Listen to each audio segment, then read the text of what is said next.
Yes.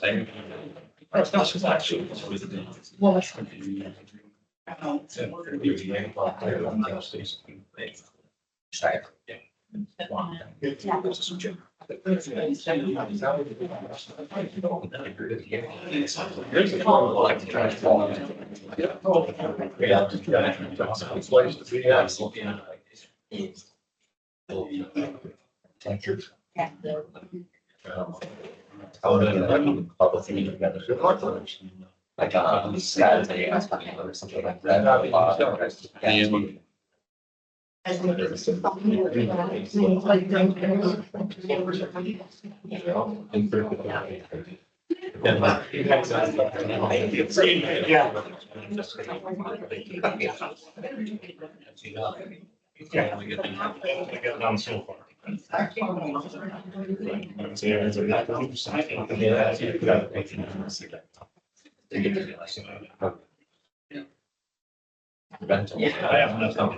Yeah, so now we got it open.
We did this. So I got a job now, there was two.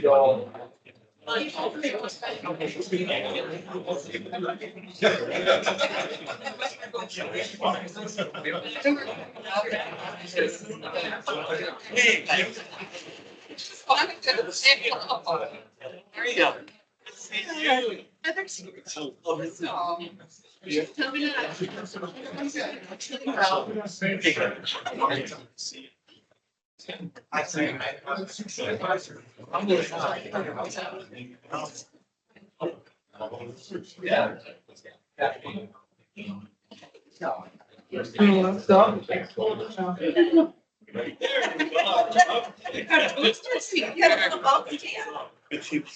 Yeah, that sounds good.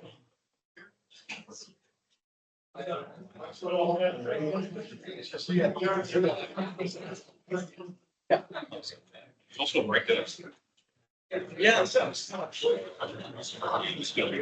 Yeah.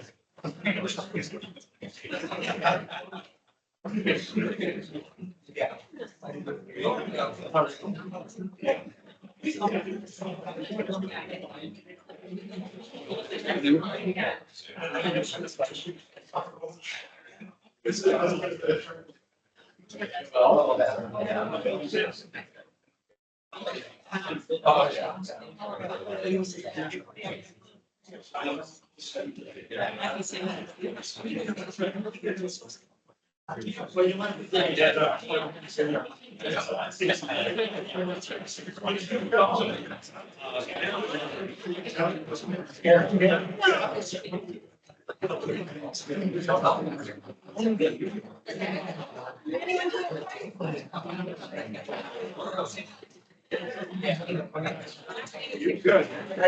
How are you? I do.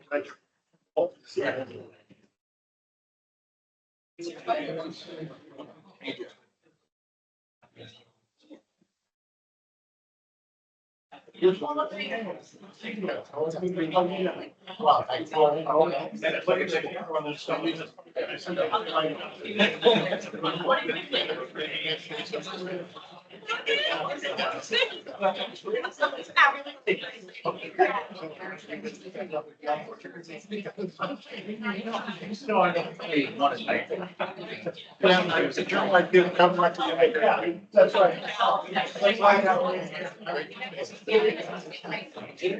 I'm a two man. One. Each city.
Yes.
I'm confident that you're the same type of person.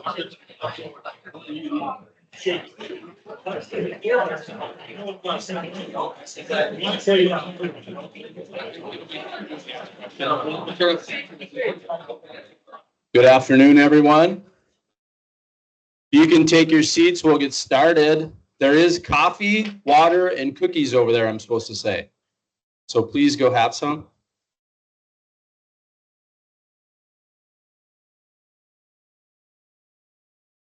There you go. Now we can get started. Good afternoon. I almost said good morning because I'm used to doing these in the morning. So my name is Sean Paschke with XL Energy, proud premier sponsor of The Pulse. Thank you for joining us for this special edition of The Pulse. This month, we're shifting gears with a two-part legislative wrap-up series, starting today with a focus on the recent North Dakota session. We'll continue the conversation this Thursday with a second event spotlighting the Minnesota legislative session. Pulse was designed to spotlight the real issues facing our region and bring together leaders, industries, and ideas to help shape a stronger, more connected future. These conversations encourage us to think critically, collaborate across sectors, and lead with purpose. Today, you'll hear directly from our local senators and representatives as they unpack the major legislation discussed during the recent North Dakota session. They'll break down how it all connects to you, your business, our community, and your bottom line. From workforce and economic development to infrastructure, housing, transportation, and more, this conversation is designed to keep you informed and prepared. And none of this would be possible without the support of our sponsors who understand the importance of dialogue, advocacy, and action. Let's take a moment to recognize and thank them. Thank you to our program sponsor, Sanford Health, our supporting sponsors, AM 1100 The Flag, Bremer Bank, Building Industry Association of the Red River Valley, Concordia College, Minnesota State Community and Technical College, Moore Engineering, North Dakota State College of Science, and Town and Country Credit Union. Thank you to all these generous companies. Let's give them all a round of applause.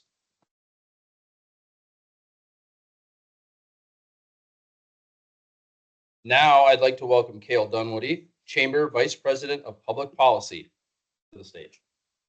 Awesome. Well, thank you so much, Sean, and thank you all for joining us this afternoon. It's truly a pleasure to sit up on this dais with a number of great legislators from our region to talk about what happened in the North Dakota legislative session over the past few months. And so I'm not going to spend a whole lot of time giving intros and things like that. I'll want to turn it right over to the legislators to start talking because you guys came here to hear from them, not me.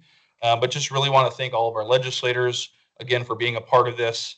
And just really want to start diving into this panel discussion. And first, just kicking it off, I'd like to begin with a round of introductions, and we'll start over there with Senator Sorvaag and work our way around. But just maybe introduce yourself, talk about the committees you serve on, the district you serve, as well as your top focus for this legislative session. My name is Ron Sorvaag. I'm the state senator, District 45. And District 45 is the very north end of Fargo, the very north end of West Fargo, and we go out to Trail County. So I have about 10, 11 subdivisions and small communities. And then I always joke, because of my demographics, I also have NDSU campus. So between the rural, the city, and the campus, I have a lot of unique demographics to deal with.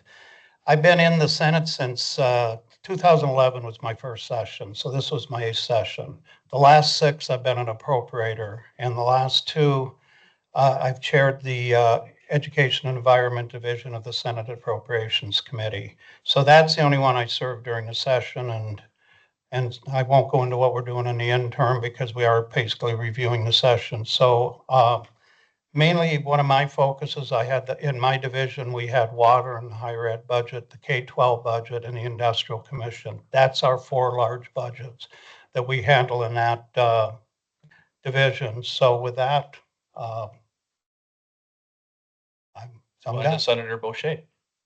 Thank you. Good afternoon. My name is Josh Boschee. I serve as a state senator for District 44, which comprises downtown and North Fargo up to District 45.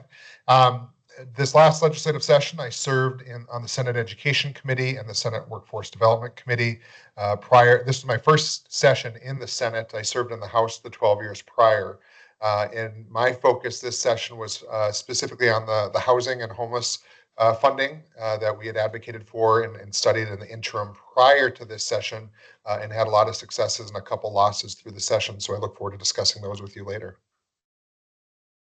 Thank you, Greg Stemen, District 27. So I'm on the opposite end of Cass County from Senator Sorvaag. We have Horace, Oxbow, parts of South Fargo, and probably one of the fastest growing districts in the state. Currently, I serve on the House Appropriations Committee. I'm the vice chair for the Human Resources Division and have been serving in that capacity for the past 2 terms and just finished my 3rd term overall. Senator Kristin Roers, also from District 27, and I don't think there's a probably about it. We are the fastest growing district. We were 2nd fastest in the previous decade. I don't think anyone's going to have a shot at outpacing us this time. I serve on the Human Services Committee, which does all of Health and Human Services, and then also chair our State and Local Governments Committee. So anything election, intergovernmental, I always call it intergovernmental pissing matches as we referee. So. Good afternoon. I'm Brandy Pyle from District 22, and I serve in the House. This is my 5th session. So right now I serve on the Government Ops Appropriations Committee. Before that, I was on House Education and served as the Vice Chair for Political Subs. You know, I always work for efficient, effective, and affordable budgets and policy for what we want to do. So my area encompasses all the way out to the western side of the county line, and we go into Fargo and into West Fargo. So I have a lot of the small towns, a little bit of the big towns, and a lot of farmland. So great to be here, and thank you. Good afternoon, everyone. My name is Steve Swiontek, and I'm from District 10. And District 10 comprises basically the eastern portion. The eastern line of the district is I-29. Northern part is West Acres. And the western part is basically Veterans Boulevard, and the south portion is 40th Avenue South. So you kind of look at that as far as kind of the border of it. I have to preface that I think we're really close as far as maybe being the fastest growing, or if not the 2nd fastest growing district in North Dakota, because of all the huge apartment complexes that are being built as well. So it'll be interesting to see who wins out on that one. As well. This is my 6th legislative session. However, I served from 76 to 84 my first time around, and then my career took up other responsibilities, and then came back in 2022, and so got reelected in 24. I serve on the Appropriations Committee, Vice Chair of Education and Environment Committee on the House side. And probably the key areas that really, you know, there's a lot of talent here and kind of focus of various areas that we all have. My preface and focus was on water, as well as higher education and education overall. Great. Well, thank you all for those introductions. And as we get started into the Q&A portion of this, we have a number of questions that we prepared for the panel discussion, but we'd encourage you all to submit your questions via the QR code. I have my computer up here, so I can throw those into the discussion. If somebody wants to ask a question specifically, we only have a brief amount of time, so we're going to cover a lot of things in a very short order. So for our legislators, just would ask for it to be concise, just because there's a lot of things that we want to talk about, but would encourage the audience to submit your questions via the QR code. So maybe just jumping, kind of a high level, I want to start with Representative Pyle. and just really start talking about the North Dakota budget overall. Obviously, as an appropriator, you live and breathe budget. And so maybe talk a little bit about what it's like to be an appropriator, and then talk about some of the key takeaways from this legislative session. And, anybody can jump in kind of once Representative Pyle's kicked it off. Absolutely. So as an appropriator, we work quite a few hours. We had over, I think, $3 billion in asks when we first started. So on the first half, we had, how many bills did we have this session? It was near a record number, 600. So we started with 659 and we had to get through that in the first half. So the last week, we went through over 72 bills trying to determine priorities, what works, what doesn't, and then send good bills over to the Senate to help finish the work. So that's tough. It was late nights. We ordered in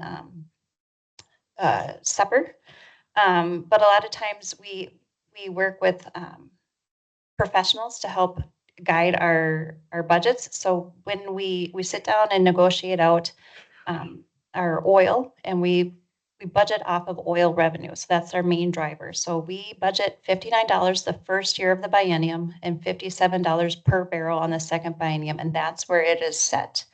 And then we figure out how many barrels per day or per year. So 1.15 million barrels per day and then 1.1 million in the second year of the biennium. So we do a 2-year budget cycle. So that should, if things hold out, be able to cover all of the costs that we have estimated. So the other factors that kind of come in when we're working with our staff is sales tax, vehicle excise tax. We have reduced our income tax for the individuals. Corporate income taxes stayed the same. And then we have transfers into our general fund. So revenue from the Bank of North Dakota comes in, the mill and elevator comes in, insurance premium come in. We've had great rates on our investments recently due to rates. So that has helped us be in a financial position to set everything up for great revenue. So, and one thing I do want to point out, as we push money out to our political subdivisions, we put out in this last biennium that we just finished up $5.4 billion out to every single political subdivision. So that's K-12, cities, counties, and townships. So regardless of what it was, that's what went out. So when you look at the $20 billion budget that we do, a good fourth of it goes out to political subdivisions before property tax. Well, maybe just jumping into overall priority, one of the number one priorities we heard about this legislative session was property tax. And so I want to dive a little bit deeper, because obviously that played a huge part in, where where the budgets were throughout the entire session. And so maybe Representative Stemen, just want to start with you on property tax here. Obviously, one of the top priorities for the governor and many legislators this session. And you co-sponsored the bill that was ultimately the vehicle for property tax reform and relief. So maybe talk a little bit more about that bill in detail and what, how that will impact North Dakotans across the state. Yes, thank you, Cale. It was a priority for Governor Armstrong without question. I will admit, I was hesitant at the state level to jump into the property tax, which in my opinion is a local issue. However, when Measure 4 was on the ballot, we realized that this is something that people are concerned about, and the increase in property tax, and they wanted then to utilize legacy fund earnings. The legacy fund principle continues to grow, and I think that's an absolute necessity for our state. We rely on volatile commodity prices for a lot of our income. And if we can grow that legacy fund, I'm hoping to 40 billion, we can withstand then down markets, whether it's on the energy side or the agricultural side.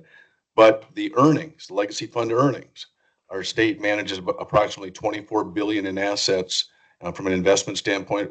Approximately half of that is in the legacy fund, and we're utilizing that then to take the first $1,600 off primary residence. And I think that's going to resonate with a number of individuals, a number of homeowners. And I just wanted to also point out Representative Pyle did address it. I just brought a simple property tax statement. Already prior to the $1,600 on this case is a $395,000 home. I'm not saying everybody's in that, but the state already pays $2,200 on the education side of things. The state also pays $180 on the social services, the human service zones.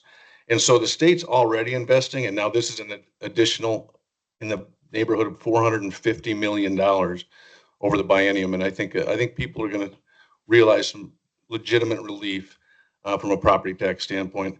I know the caps are a concern for a number of people. The other thing I want to address is there is an interim committee, the Tax Reform and Relief Advisory Committee, that is going to deal with property tax relief. We know this is not perfect. We know there are going to be kinks that need to be worked out, adjustments that need to be made, but we thought it was an important first step for the citizens of North Dakota. And so the caps are part of that. Governor Armstrong made it very clear. He said, I am not just going to pass or sign a relief only bill. He said, if there's not legitimate reform, I won't sign it. And so is it going to be painful? In some cases, potentially. Is it going to stay that way for perpetuity? Absolutely not. Changes and adaptations will be made. And I'll let Senator Sorvaag, address the caps in a little more detail. How's that? Yeah. Well, I just wanted to, it's a great segue, especially with Senator Sorvaag having previous experience in the Fargo Park Commission.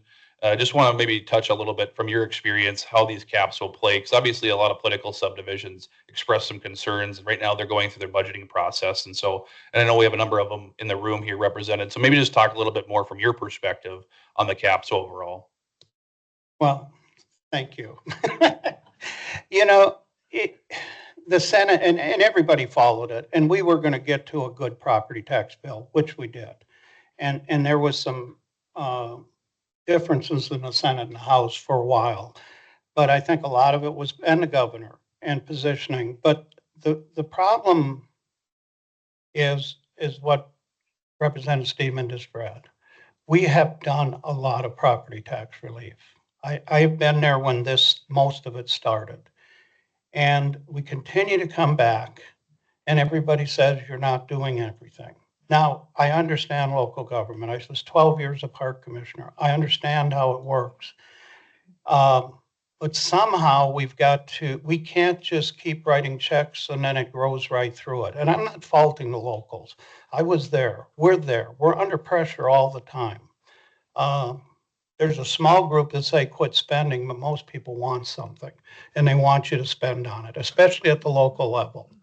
All my years in park, nobody ever come in and said, take a park out, but they wanted lots of things built. So I do understand the difficulty, but at least we didn't, and I think somewhere there was discussions of that, at least on the Senate side, capping your budgets. And that I think would have controlled it more, but that would have been a real disaster. So at least it's the property tax amount. I'm not sure how it's going to work out. As Representative Stemen, we're going to have to watch. You do not do this complicated of legislation without tweaking it. It'll be tweaked forever. It isn't only tax. We do complicate it all the time. And we spend a lot of time coming back and correcting it. And I think you're going to see so many different entities, the larger ones, and I'm looking at Mayor Dardis. So I know that's a tough place, and we've got go back here with the city, but you guys have a little more options because the fees, we're really worried the small communities that do not have the same options. And that's the problem when you do one size fits all. And I think that's where a lot of it's going to have to be looked at. We deal with that in education. We deal with it at higher ed. We try to lump all sizes into one. And that is the difficulty of doing something at the state level, because one size doesn't fit all. So hopefully after 2 years and see how this goes, there's no question we'll be let know. But I think there was always an intention. And I just, there's none of them sitting here, but the chairman, vice chair, and the full committee on the tax on the House and Senate side. They need a lot of thanks in this because they had a tough job. We all said that in the beginning. We all have tough jobs and make decisions, but to be put in an absolute no-win situation, I mean, those guys put a lot of work, and there was a lot of thought and a lot of discussion. So there was nothing haphazard, but a lot of it's, we just got to wait and see because the caps is a new thing. And well, we had it a little with the school districts, but in a different capacity. And we are much more involved in the school districts than the other local government. But I think the important thing as we look at it, and it's gone, is I don't want to tell local government how to do their business. But it's hard when we got the public keep saying you got to keep paying off our property tax. So we're stuck in it, and I don't know how we do that. But at the end of the day, I don't want to tell West Fargo how to do their business. Fargo, I don't want to tell Beulah how to do their business or Pheasant because I have no clue. And that's what we're trying to balance out. So I think there's going to be a lot of discussion and thought. And this isn't the end all, but it's a start of hopefully a good process for the taxpayers. Just one more. Yeah, and just briefly, the caps can be overridden by a vote of the people. That has to be mentioned, is that it can be put in the hands of the voters too. And so the message is there are ways around it, but the public has to speak. Great, thank you. Well, diving into a lot of different discussions here now, wanted to kind of set the stage with the budget and property tax. Obviously, those are kind of the two things that everybody focused on, but there's a lot of other things that you all worked on this legislative session that I want to make sure we mention. One of the things that's very near and dear to the chamber is obviously workforce. We represent, 1,600 members across our entire region. We continue to hear workforce as a major challenge. And so throughout this legislative session, there was a number of different proposals on workforce. I'm gonna be a multi-part question, so there'll be some of you that'll pull into this discussion. But one of the budgets that kind of comes to mind first is the Department of Commerce budget, and Representative Swiontek, that goes through your subdivision of the Appropriations Committee in the House. And contains many different workforce programs such as Operation Intern, Regional Workforce Impact Program, Technical Skills Training Grants, whole host of things. And so maybe just kind of provide a little bit of insight into the overall bill, and then mention how the state is actively addressing workforce shortages. Well, I think the key issue that we found is that workforce is critical. We hear that all the time, where you have like approximately 33,000 job openings that are around the state of North Dakota. And how does the state address that? How do the local chambers address that, as well as employers? And what we found this last legislative session, there was and no disrespect, there was just a difference of perspective of looking at it from the Senate side versus the House side. However, we have a new governor and we have a new head of commerce. And I think the key issue is really looking and analyzing how we can make a most effective way and meet the needs of employers and the state, and really looking at a return on investment. What is the return? So if we're going to be investing $15 million in a program, what will be the return on that? We have, for example, the North Dakota Development Fund that really helps out in a lot of different areas, from childcare to automate ND to regional rural development. And I think those are the critical aspects of looking at that. And we as legislators really want to work closely with the chambers around the state to say, okay, what is the most effective programs that we have? Because as Representative Pyle alluded to, if oil should be less than what we're at the dollar amounts, we're going to have less money next biennium, next legislative session. So how do we make sure that we have the most effective program? And I think that was really eye-opening for all of us as legislators to really analyze that and say, okay, is childcare the number one issue when it comes to this area? What can we do for workforce? Is that more of a critical need for certain industries? The one thing that we found that was very effective is career academies around the state. The effectiveness of high school students being able to come in and really learn about a career, because not everyone is going to go to a 4-year program. It may be a 9-month program, a 1-year program, 2-year program, whatever it may be. And I think that has been very critical. We found a lot of success stories, and I think you're going to probably see more funding in that area, not specifically for that program, but also for how we can assist to provide additional scholarships or assistance for those students so that they can go into that area. That was very successful. Well, just kind of continuing on the workforce, going to jump over to Senator Boschee here. One of the things that you worked on this session and in previous sessions is apprenticeships. That's something you've really championed. And can you talk more maybe about your vision to expand apprenticeships across the state and how these experiential learning opportunities are vital to workforce development strategies across North Dakota? Yeah, thanks, Kill. So some of us, when we hear apprenticeships, we often think the trades specifically. That's the traditional model that has played into apprenticeships, where it's work-based learning, it's on the job training, developing skills, and actually doing the work as they learn. But we are seeing an interest and an expansion of apprenticeships into things like education. So whether it's principals or teachers, into healthcare specifically, look at Sanford and Essentia and some of our healthcare networks. We're really looking at this as a way to build up their workforce from entry-level skill set all the way up to retaining doctors and specialists over their 20, 50-year career, hopefully within that system. And what we tried to do with the apprenticeships is not only educate my colleagues on the value of them, but also in the fact that the investments we make, not only in young people, but people who are looking for a second or third career or are new to our communities or to our country, and their ability to help not just build our infrastructure, but also take care of people and help us find new innovative ways to deliver services. And what we're finding within those apprenticeships is that we call it the stickiness factor, right? They retain in that employment or that employer a little bit longer because of the specified skill set, but also the value and the intention of mentoring that they've received. They feel a part of a project. There is hands-on, learning that's happening, and we can see that is lining up explicitly with what's happening throughout the Department of Public Instruction, throughout our K-12 system, as we look at the 3 different pathways that we're trying to encourage students to prepare for.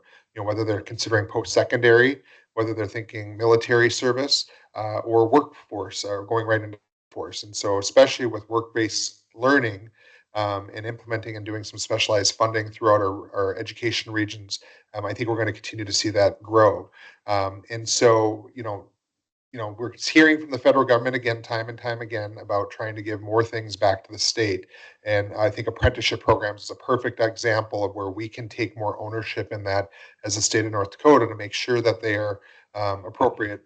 Unfortunately, due to some of the federal cutbacks, our department point person retired early who helped administer apprenticeships. So now we're kind of left in limbo. So thankfully, we have our strong career and technical education department up in the Capitol, who is helping lead some of that still in the interim. But what would it look like if we had a state office of apprenticeships where we were managing that, working with employers and how to develop those opportunities, so it's not just to the benefit of the young person or the new employee, but also how an employer or an industry within itself is able to grow those experiences.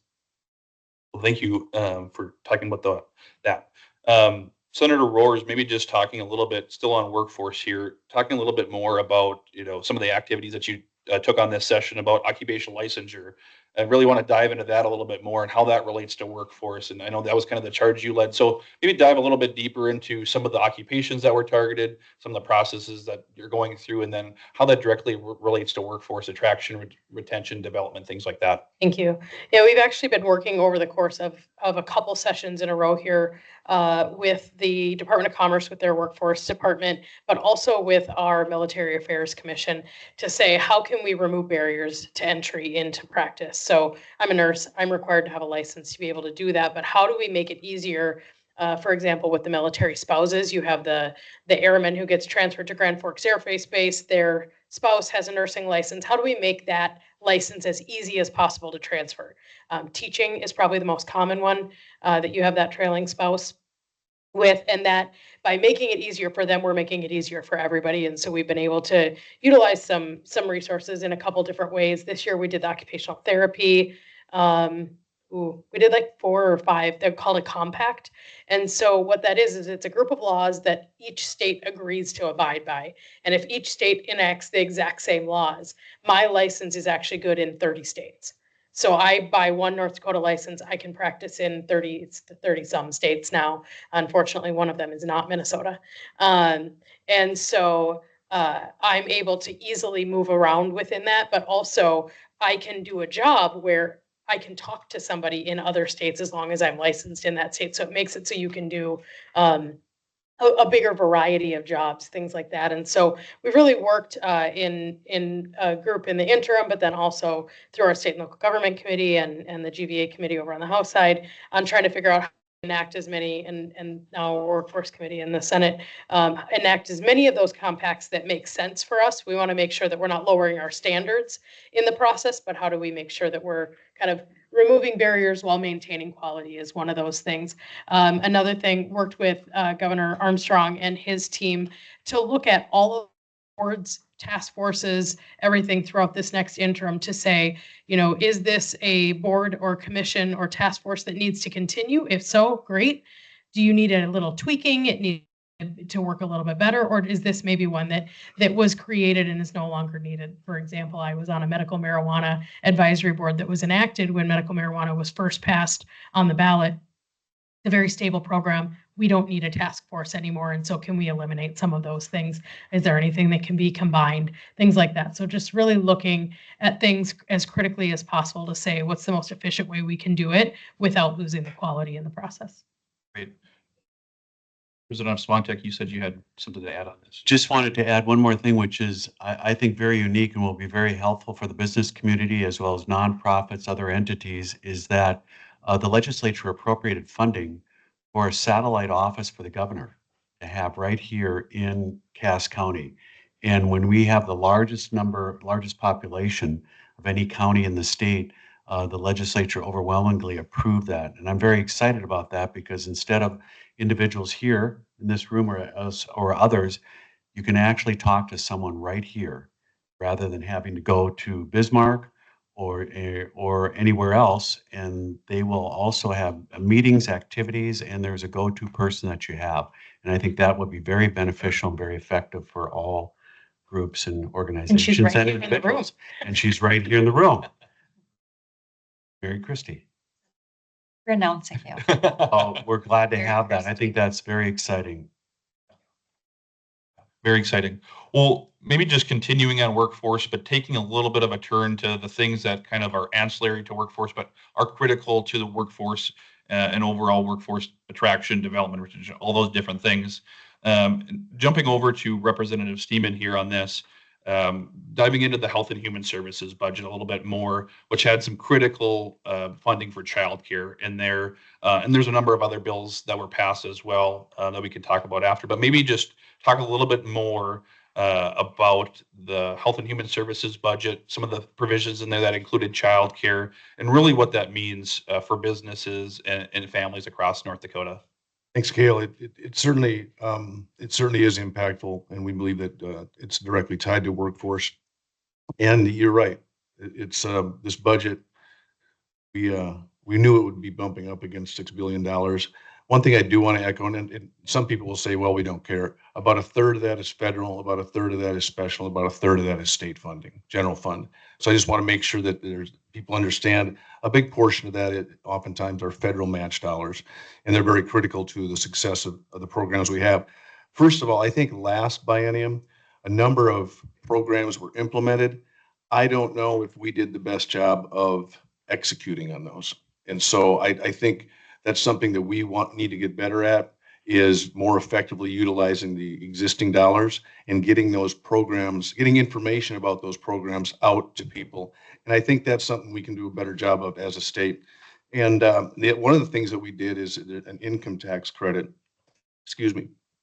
for employers that would help with the cost of daycare for some employees. And I think anything we can do to incentivize, anything we can do to encourage the private sector to also kick in to receive some type of benefit, whether it's in this case a tax credit or matching funding. We think those things have value, and it's great to see private sector partners step up from that standpoint as well. But childcare is incredibly important.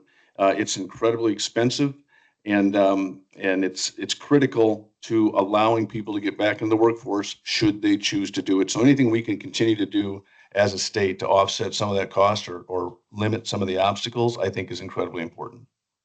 Senator Pyle. Just wanted to add, if there's issues with those types of programs that they're not working the way you think they should, can you please let us know so it doesn't come up to the next session and then we're trying to do a new program or put money back into the program and then it's like it's still not working?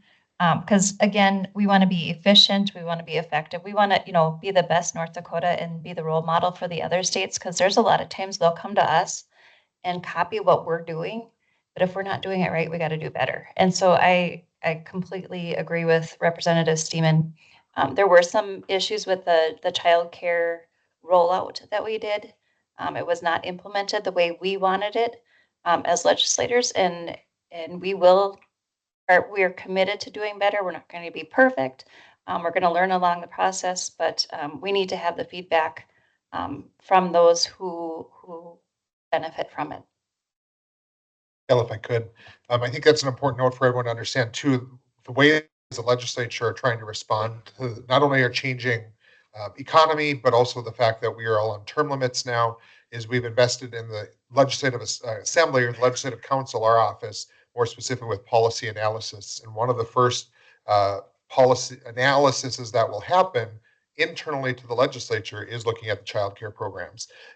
We recognize that we put out a lot of resources to the private sector, to different government agencies, but we often depend on those entities to tell us how it's working instead of us asking for ourselves, how are they working? And so I think a lot of us, especially around this table, are excited to start getting more analysis on programs, whether it's around childcare, economic development dollars, investments, or investments in higher ed and K-12, looking at that more holistically. So the more information we get up ahead, like Representative Pyle said, for many of you who are trying to implement these programs or activate them, please let us know, because especially around childcare, I think we have an opportunity to see what are we impacted and what do we need to do a better job of. If I could just add one more comment. I think it's really critical that all of you in the room, as well as others, contacts us sooner rather than later. So for example, a lot of these bills go into effect July 1 or August 1. Appropriations July 1, other bills go into effect August 1. We have Representatives Mary Kristin here from the governor's office, all of us here, that if you could tell us sooner rather than waiting 3 months before the legislative session to say, it's not quite working out, that you could, it's so critical for you to work with us now, because through interim committees or through legislative council or through the governor's office or through those various divisions of state government, that we can address those now so that we can also develop a game plan ahead of time and really have good legislation. Because when we're talking about 659 bills and resolutions on the House side that we have to have an actual hearing on, vote on committee, and also a full vote on the House or the Senate in roughly 35 days, it doesn't allow the opportunity. So to really analyze and work with that. So really encourage you to reach out at any time.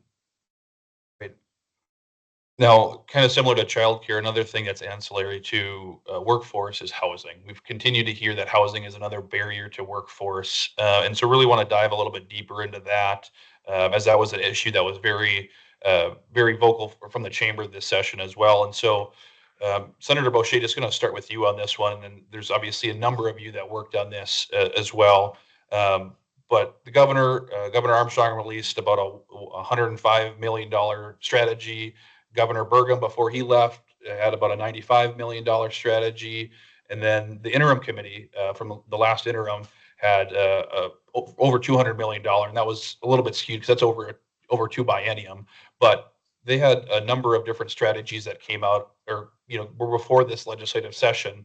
Can you talk a little bit more about what the legislature did this session on housing, and really talk about the need for housing across the state? And obviously homelessness ties into that, but really want to kind of talk about housing first, and then we can go into homelessness after. And again, feel free to jump in, anybody that, I know there's a number of you that worked on those budgets and those programs. So Senator Boschee. Yeah, thank you. So when I'm not in Bismarck, I'm a real estate agent and broker here in town. So I'm always trying to look at how can we make housing more affordable, not just for homeowners, but also renters. I believe I always get the jurisdiction mixed up, but it's either Cass County or Fargo. 55% of our residents are renters. And so, we have to look at housing affordability. And I think we did some very milestone, needle moving investments this session. And our job when working with the providers and the partners in the communities throughout the state is to show impact to the next session to make sure that the folks who helped appropriate and stand behind those investments are willing to hopefully do so again. So what ended up happening this session is, first of all, the Burgum budget, the Armstrong budget, and then the interim committee proposal all agreed we needed $10 million for the emergency housing grant, which is state dollars that get matched with federal dollars that go out to communities, usually through nonprofits and service providers, to provide direct services to people experiencing housing issues. Traditionally, the state has only done about 2.5 million. So we quadrupled that in the state investment this session, which is powerful. The first 5 million, I mean, we hadn't even left session. The bill basically got passed, and North Dakota Housing Finance Agency put out the call for proposals to the service providers across the state. And I don't remember if their deadline is passed or it's coming up for their first half of the biennium for $5 million of how they'll put that to work to provide support throughout our communities. The next investment was a $25 million investment into the Housing Incentive Fund. The Housing Incentive Fund was created, I believe, in the 2013 or 15 session as a result to housing needs as part of our oil boom and our economic growth throughout the entire state. And it's changed its focus over the last decade or so. But what has also evolved is what that money can go towards. A lot of it initially was for multifamily housing, and that'll continue to be an affordability aspect. But the Housing Incentive Fund has also now been authorized to help with rehabilitation, which is important, especially in rural communities or in neighborhoods like mine where there are homes. They just might need a new roof, an HVAC system, and some windows, and it could be an affordable house for somebody. But specifically, we're targeting rural communities. But then also, single-family homes is a new investment that they can prioritize. So that $25 million investment is from the state into the Housing Incentive Fund is important because it's the first time we put that much cash into the program.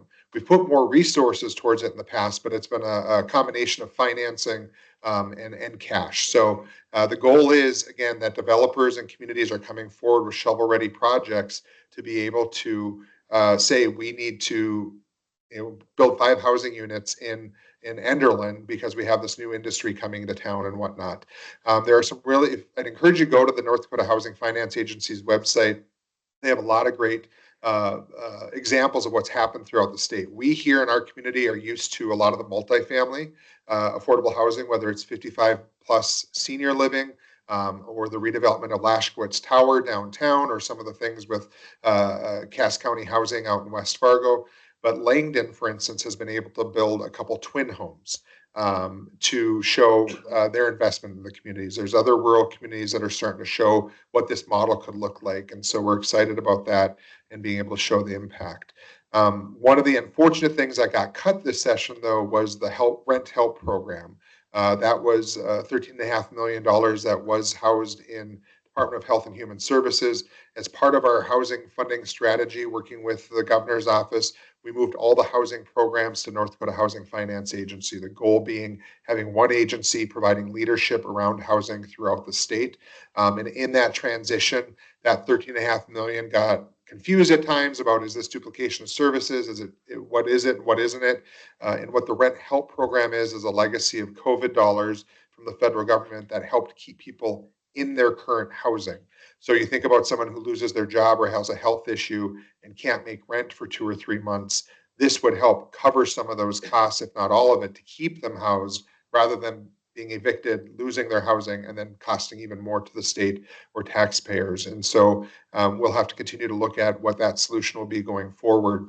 But that was a missed opportunity this session. But overall, significant investments. And so thank you to all these people around here, but also our Cass County delegation for really helping provide leadership. As you all know, Cass County feels because of our population, but also because we've always provided services. We feel the impact of other people's housing issues. So the more that we can do to help other communities invest in their communities around housing will help, I think, slow that flow of people who come to Fargo or Cass County for services. Thank you for that.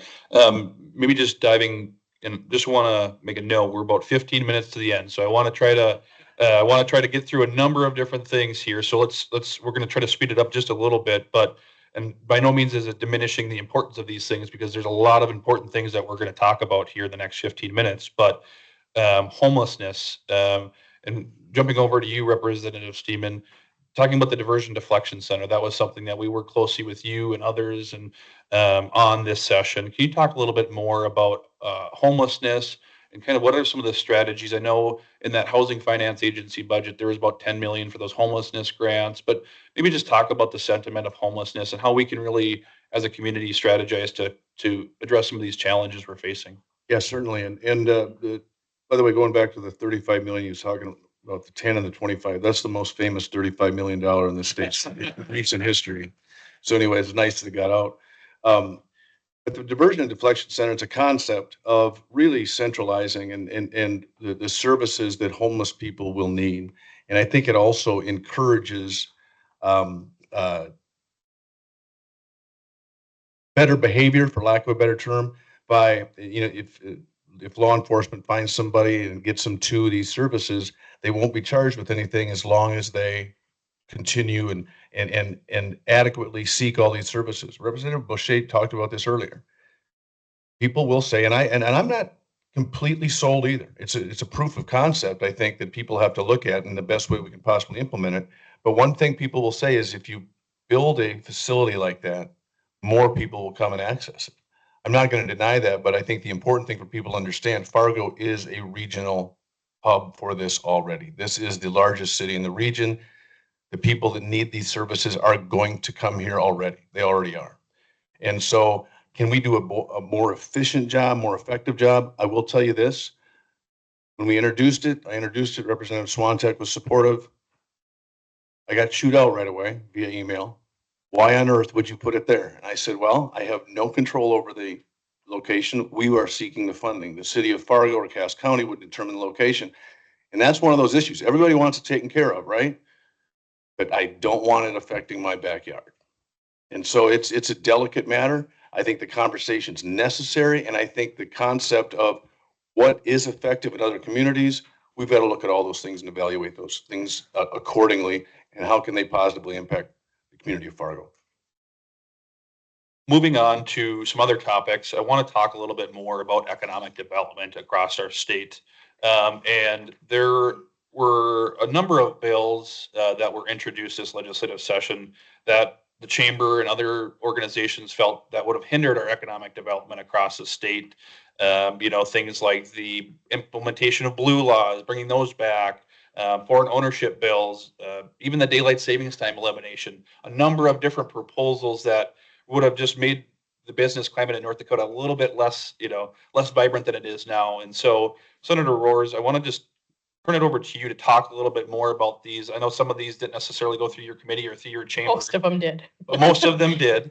And so just talk a little bit about, what did pass, what didn't pass, and then, kind of the strategies you use to combat these bills, things like that. Yeah, the Sunday blue laws were eliminated 2019.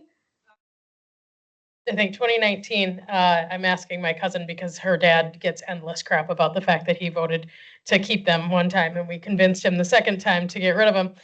And there was a legislator who wanted to bring a portion of them back. And I think it just makes us so much less competitive in the business environment. We live in an environment where as an employee, you can choose your employer. And if your employer has hours that don't comport with your value system of when you want to work, you have options now. We haven't always had that ability. And so I think the more we can stay out of businesses' decisions and allow them to be open when they want to be open, I think the better. Daylight savings time, thinking was the first or second most number of emails I received. So that's actually a compliment to Kale and his team of motivating the business community to really lay out what is the business case against having permanent standard time. So the bill would have made us just like Arizona, where you don't change to daylight savings time. I would say at 9 o'clock tonight, go outside and decide if you really want that to be 8 o'clock. And that would have been the decision that would have been made. There wasn't a lot of conversation that had to happen in the Senate. I think when it was in the House, it was something where people just thought, oh, this doesn't really have a chance. And so people didn't really motivate and didn't mobilize. There we go. That's the word. And so it snuck through on the House side, got to the Senate, and we got overwhelmed with emails from especially Eastern border communities, just talking about how do you actually do business, especially in places that are constantly crossing the border in Fargo, Moorhead, in East Grand Forks and down in Wahpeton and Breckenridge. And so we were able to pretty soundly defeat that bill. First, we made sure to amend it so that if by some chance it passed, it didn't do what it would have done. And so we actually made it so that if Congress ever allowed it, and Minnesota, South Dakota, and Montana also did it, we would go to permanent daylight savings time. And so it would have been a trigger law. And that way, if it did happen to sneak through, it was not detrimental to everybody's businesses. But the foreign ownership of lands, I think we held five different hearings on 5 different bills, trying to figure out how do you actually ban foreign ownership of ag land, of real property. How do you say how close it can be to an Air Force base? All of those different things.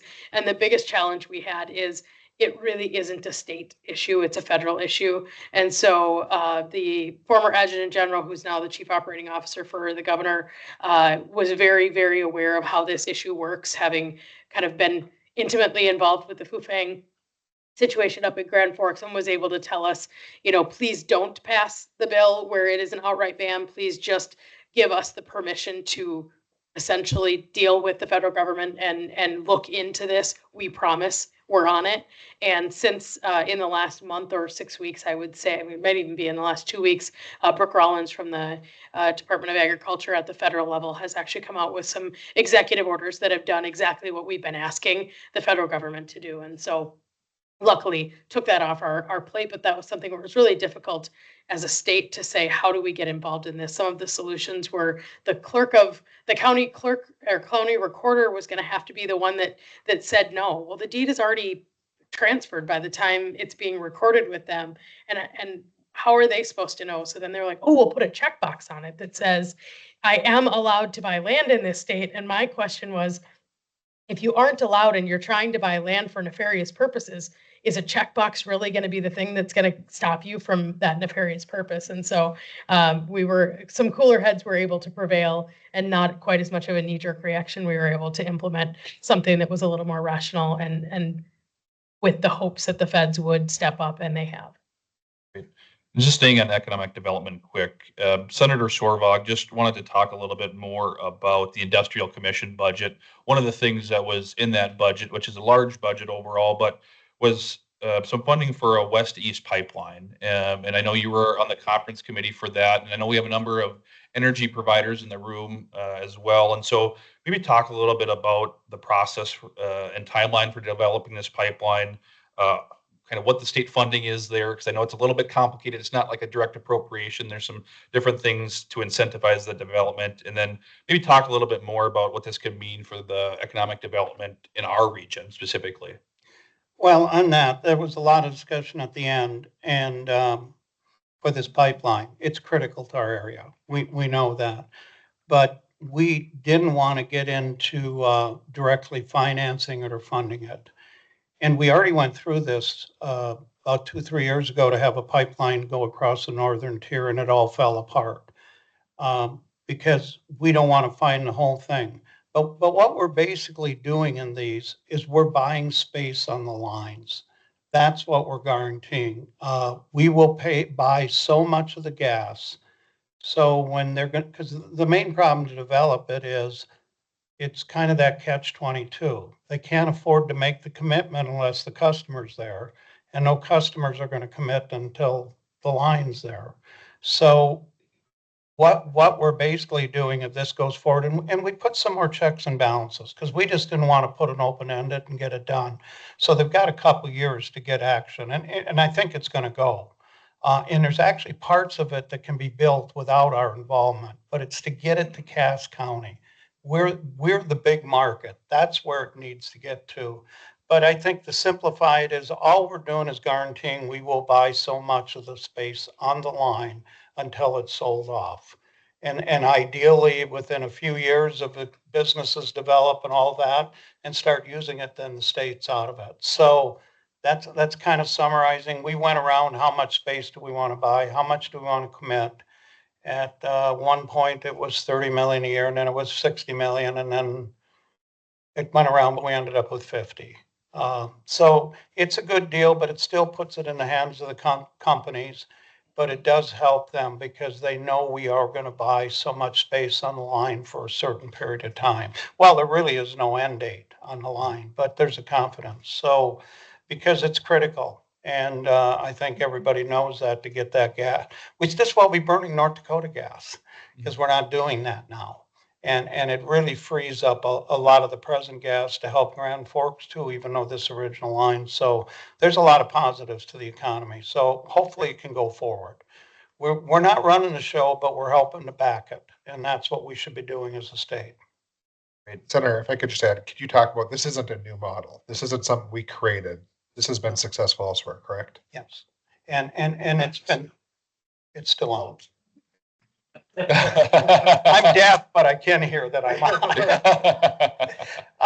Yeah, no, it's a concept, but it's a large scale. And like I said, the only place we tried that, and it was during the special session of 21, we were going to put 200 million to the Northern Tier gas pipeline. But it fell apart because it just didn't work. And so hopefully this time, but you got WBI wanting to do it, Excel's, there's the right partners here. This can work this time. And there's really critical because what gets missed in this, that it's not just the gas, it's the oil. Because one of the things restricting oil production is what do we do with the excess gas? We're requiring them, they can't burn off more than 5%, I think, at what we keep changing it, but they have to either use it or they can't pump the oil. So there's a dual benefit to the state. We aren't doing this solely just to get gas, Cass County. We get the gas off the wellheads, therefore they can produce more oil, which whether you like oil or not, you hear all the things we're doing. 50% of the money we're spending out there is because of the oil industry, and people need to remember that. It has provided opportunities to the state of North Dakota, whether it's economics, education, that are unbelievable because of the resources they've given us. So yeah, it's a big piece of the puzzle for the future of the state. Great. Well, and something that kind of segues, and I know we're close to time, but there's a couple of things that I just have to hit on. And maybe Representative Swiontek, if you want to just touch on a little bit about water. I think that's also plays a key in economic development, but also just vitality of our region. So maybe talk about your work on the water budget, water resources budget, and what that meant for Red River Valley water supply, those types of things. Being it's 5:27, I'll be quick. I have to say that I've had a great working relationship with Senator Sorvaag. It's been a good collaborative effort when it comes to water. We work together on that. It's been very smooth. It's very, very positive. I'm chairing the water committee this year during the interim. Also, it's become a standing committee. So we will be reviewing, even during the legislative session, if there's any projects that are 10 million or more. We get 20.5% from the oil extraction fund that goes towards water use in the state. $615 million were appropriated for this next biennium. $205 million for Red River water supply. 25% additional will come from the locals.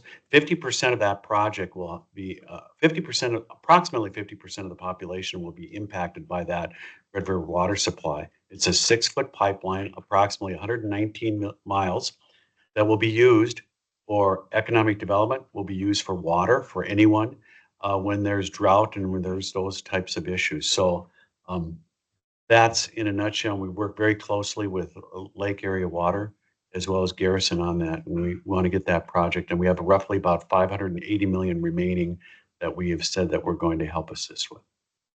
Representative Pyle, maybe just touch on another infrastructure project that you worked on in the last kind of closing days of session is the generational airport projects. Yep. Yeah, and so I want to make sure that's a huge opportunity for our region, not only infrastructure, but also economic development. So I want to give you a little time to talk about that here. So I appreciate everybody holding on while we kind of wrap this up. Yeah, so we went in with a $120 million ask for 3 area airports. We asked for 60 for the Fargo Airport because they're redoing their runways in the terminal, and those qualify for federal dollars.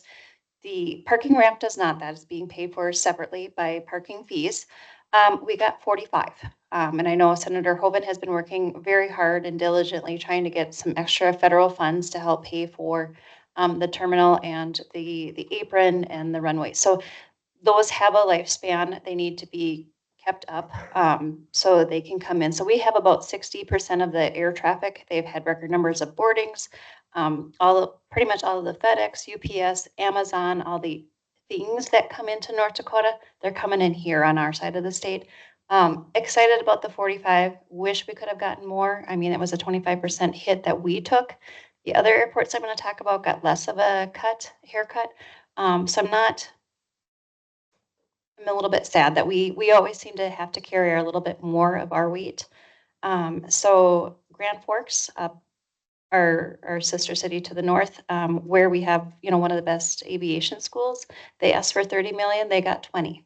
Again, their runway is end of life. It's 30 years old. They need to repave that. Again, you have incredible pilots coming in the aerospace and Grand Sky up there. They need their runway. Out in Dickinson, they asked for 30, they got 25. But with the upcoming library, I don't know why those numbers were chosen, but that's what we got. So we got 90 million out of the 120. So still happy that we got what we got. So we're not going to complain, but we're going to go back and fight for more. And then in the next session year, we'll go for Bismarck and a few other ones, but hopefully come back and finish this project up and pay for it with the general fund dollars or another fund that we can find a pot of money on in the milk jugs in the basement, as I always say. So, but very, very pleased to have done it, but we fought pretty hard to keep it at those numbers. Well, thank you all for your work so much this legislative session on these projects that we talked about. I know higher education, that's one of the questions that I really wanted to get to, unfortunately, but I know Senator Sorvaag and Representative Swiontek, you work hard on that budget overall. NDSU Research and Tech Park, the Fargo National Cemetery. I know Representative Pyle had a food bank some funding there. So a lot of different projects, again, within an hour, try to squeeze everything in, but maybe just kind of a rapid response, A through F, how would you grade this session? We'll start with Senator Roers.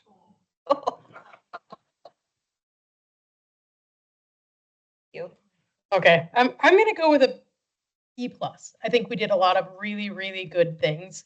I think we missed a couple things that we could have done. But overall, I think we did more good things than we missed the mark on. Representative Stemen. They say C's get degrees. No, I'm going to go with B+. I'll stay with B+. The farther I've gotten from the session, I think we did really accomplish some impactful things. So that's what I'll stay with. Boschee. I'd say certainly a B. As one of the representatives of the minority party up here, I guess the representative of the minority, not one of, depends on who you ask in Bismarck, right, friends?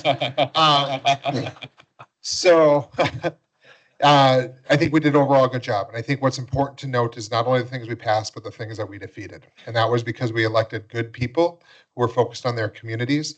And we need to look to partners like the chamber and the business community to help keep that pipeline going as we look at term limits and see that some of these people on this dais won't be in the next term or session potentially. And so it's very important that when we're not just looking at party, but we're looking at the candidate when we're electing people. And you can see that certainly when you look at the scorecard. I noted to the folks up here, it's interesting how different this scorecard looks than the state chamber's scorecard from a partisan makeup. So look forward to continuing to work with the chamber to get good candidates locally and at the state level so we continue to invest in our state. Senator Sorvaag. A little more positive, A-. And I've been doing this a long time. And at the end of the day, 95% of what we do is pretty darn good. And most of it you don't even hear about.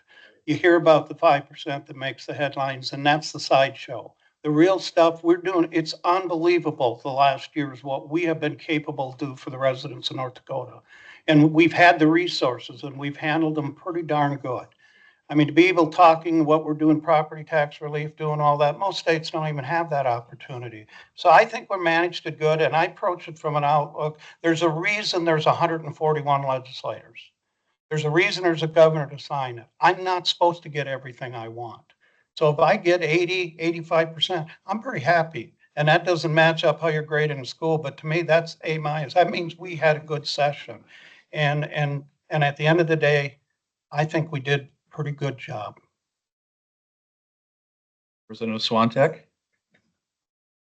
Everybody really said it very well, B+.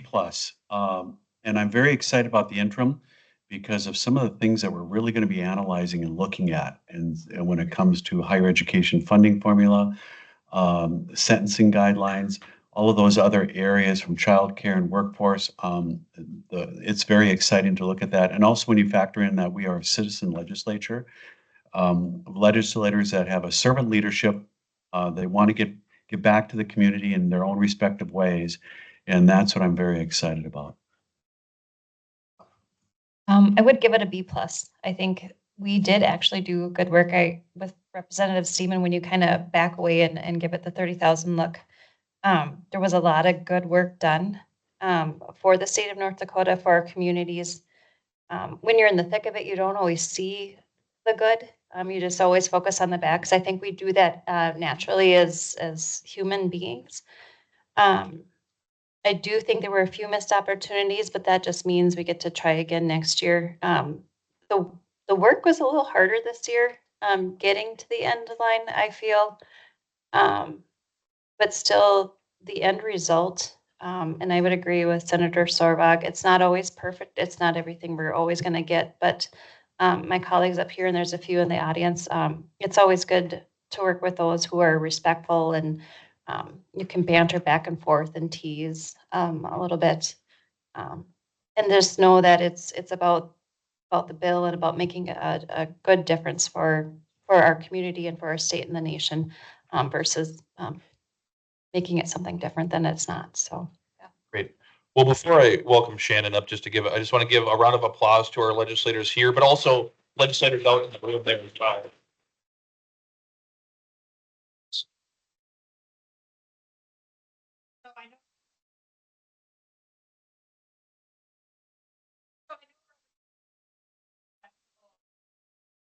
Thank you.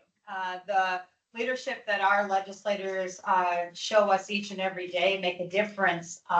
Every day, the laws that they weigh in on either help business or hinder business. And this is the reality at the end of the day, is that we need, so we have the legislators that are up here, 2 additional, Representative Jonathan Worry, Senator Judy Lee. Thank you for your hard work. We so appreciate this.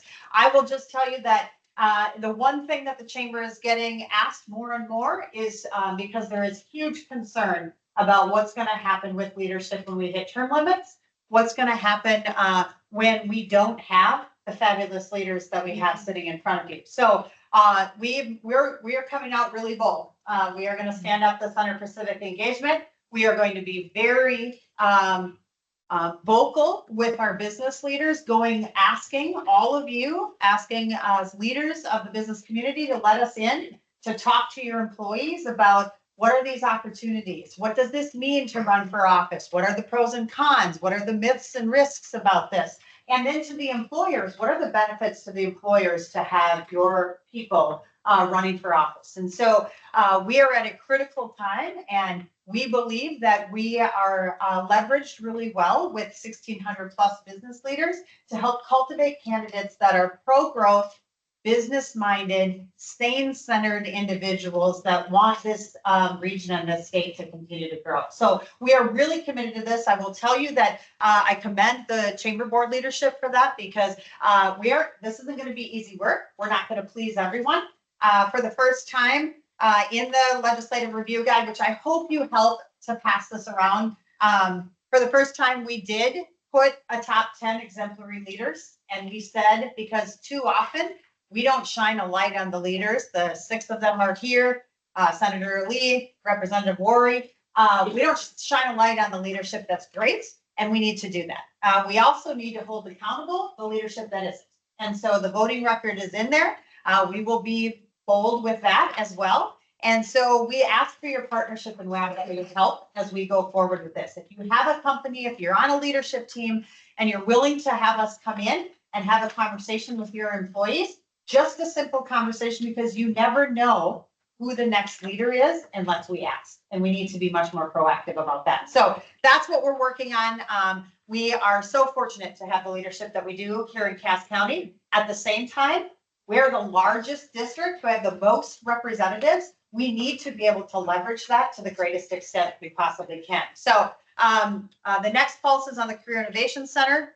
Representative Swiontek spoke about the importance of that. That will be in August. We've got our Midwest Tech Summit in August as well. So come and join us for all of that. Sorry that we ran a little bit long, but next time I do think we're going to take a little bit additional time because 60 minutes surely isn't enough time to cover the action-packed 80 days that all of you had and then some. So thank you for your leadership. Thank you for joining us. Have a great night.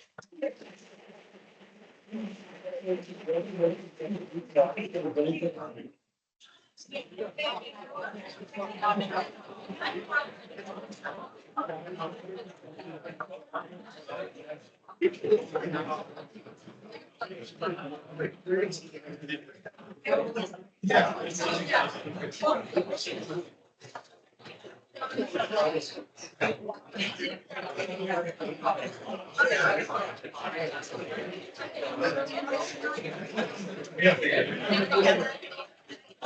right.